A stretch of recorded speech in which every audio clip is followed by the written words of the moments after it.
আল্লাহকে ভয় করো। ইত্তাকুল্লাহ, ইত্তাকুল্লাহ, ইত্তাকুল্লাহ। ওহে মুসলিম, তোমাকে আল্লাহর সামনে দাঁড়াতে হবে।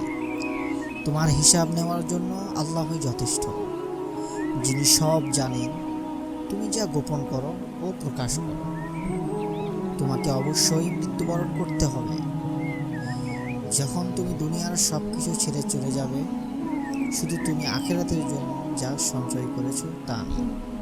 সাবধান হও তোমার শেষ আমলের ব্যাপারে।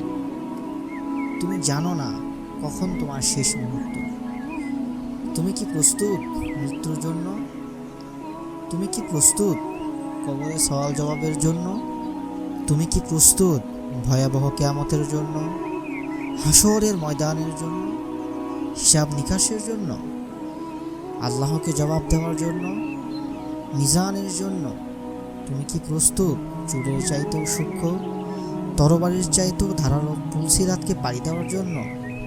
ভয়ঙ্কর, তুমি জাহান্নামের ভয়ঙ্কর আযাব থেকে আত্মরক্ষার জন্য কাজ করছো তো?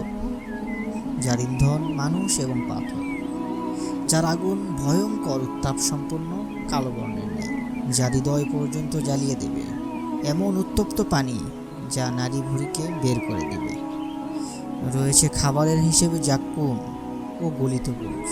জাহান্নাম অসম্ভব গভীর, ভয়াল জায়গা, যেখানে কঠোর হৃদয়ের ফেরেশতারা নিযুক্ত, যেখানে শাস্তির মাত্রা বাড়ানোর জন্য শরীরকে অনেক বড় করে দেওয়া হবে। চামড়াগুলো জ্বলে যাবে। তুমি বের হতে চাইবে, বের হতে পারবে না। মৃত্যুকে ডাকবে, মৃত্যু আসবে না। ভয়ঙ্কর শাস্তি যা অনন্তকাল ব্যাপী চলতে থাকবে। ওহে মুসলমান, তুমি ফিরে এসো, ফিরে এসো, ফিরে এসো।